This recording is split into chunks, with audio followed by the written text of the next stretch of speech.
Alright, I'm going to show you guys how to replace your belt on your garage door opener. I happen to have the IntelliG 1000. I believe it's model 3024. 3024, I'm almost positive. Either way, this is the tensioner kit for it. I broke the belt.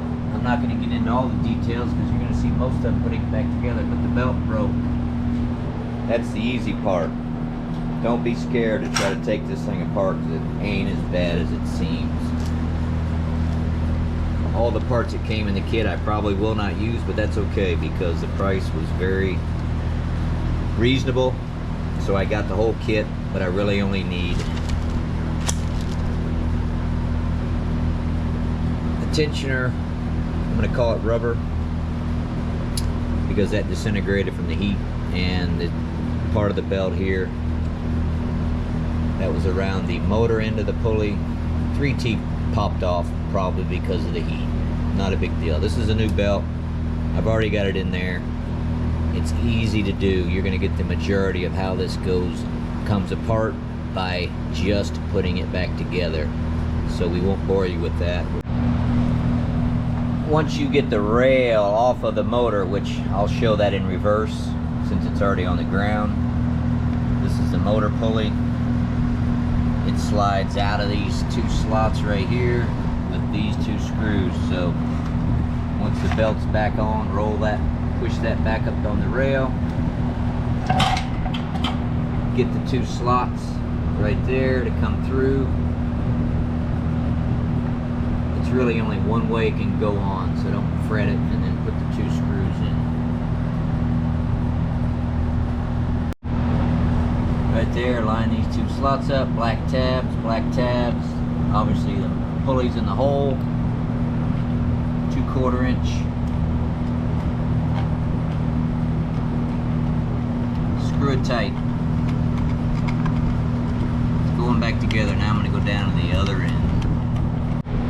Okay, now this thing's on its back. There's the plastic, actually ties the belt together. There's where the lock mechanism comes in and out. It releases the door when you gotta manually close it. Don't worry about where that's at. We're gonna reprogram it.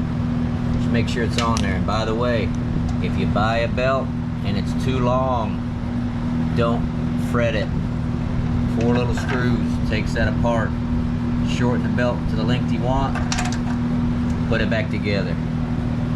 This is not difficult. There's your mechanism I spoke of. That's what locks into the white piece down there, and this release mechanism is what goes into that slot. So everything's in place. You come down here, and they say to pull this out of the railing. You can if you want to, but you really don't have to. The pulley will actually, you know what, let me set this down. Look at it from this side, so we'll be upside down. The pulley, there's enough room to fit it over top of the belt. That's where everything's gonna come through, that hole right there. Tensioner slides over. Your pin, obviously it's coming through the bottom, but this is the top when it's upside down. Line everything up over that hole. That's actually the top of the rail. The pin has square head. Put everything up in the hole. Line it up, and it'll come through when the square's lined up in the square slot. Slide that back. Not through the hole yet. There it is. Now just slide everything back. That pin won't fall back out. Top of the rail. It's going to hold it in place. Pull it back to there. Put that piece back on. Make sure the ears are on the outside of the rail. Put the rubber piece on. That's the part that exploded.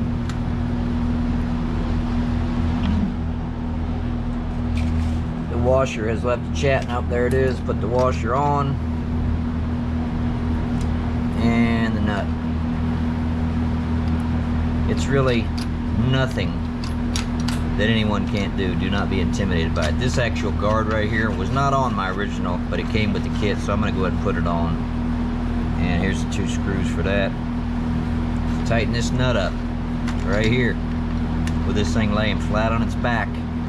Go right down to the center of the rail.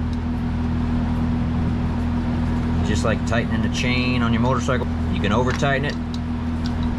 Don't do that.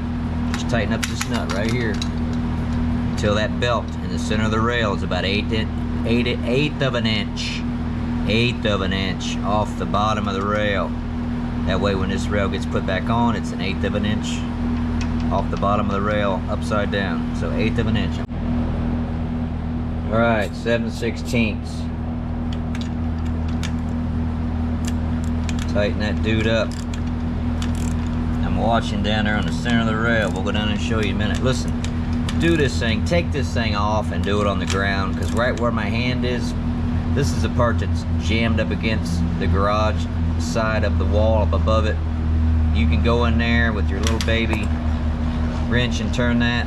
I guess if you had a ratcheting opened in wrench, that would work, but why fight it? This thing comes off the motor so easily. There's 1 pin that goes through here, 2 straps on the other end, which I'm going to show you when I put it back together. But just tighten this bad boy, like I say, till you get 1/8 of an inch. Alright, you're best served to bring this to one end, otherwise you'll get a false height off the bottom of the rail with the belt tension. So bring everything to one end. Once you feel the tension, it don't take not even a half a turn. It'll lift that belt right up. So I'm about halfway down, and there is a ridge in the middle. It's going to give you a little false sense, but just so it's hanging on its own. It don't need to be banjo string tight. 1/8 of an inch off the bottom of that rail, which is considered the top. I keep saying it that way, but this is the top of the rail. This is upside down. So 1/8 of an inch. It don't need to be tight, and you're golden. Mine never had this guard. Shame on the Genie. 5/16. Start those self-tapping screws straight. You'll be glad you did. And guess what? It's only plastic. Tight is tight. 2 fingers. 2 fingers on the end of the handle. You don't need to wrench these things down. They don't really have much of a purpose. It's plastic. There you go. And I got a guard on mine now. Look at me. Mechanism slid back over. See, I don't know these names of these things, but look, it slides over. This white piece we were showing you. Now you can move that wherever you want. Wherever you want. Don't let it get too close to the pulley. Mine popped, and I bet you that's what this was for. It would have never touched the pulley had that been in place. Okay, look, I came back for a fill-in segment before I hang that thing back up there for you. This is what I'm telling you. If your belt's too big, don't fret it. Probably even use this piece off your old one. This might work with mine. I didn't really check it. Didn't look the same. I took it apart. 4 screws. Right there. 4 holes, 4 screws. Take it apart. Measure your belt. Lay the one in there you cut.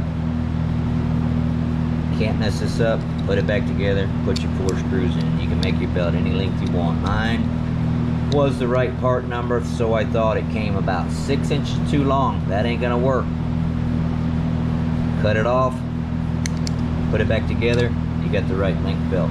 I don't need to show y'all everything. Just don't need to get boring and drawn out.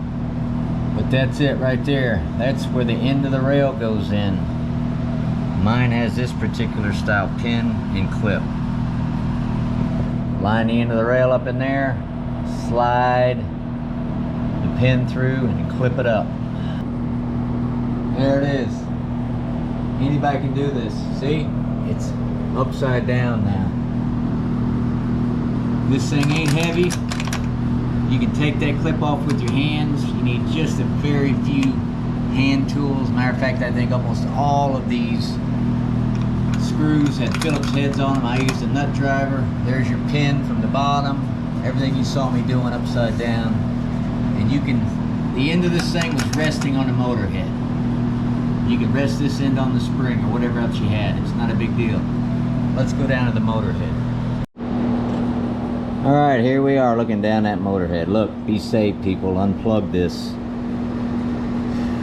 You don't want to get shocked and do something silly and have to tell that story.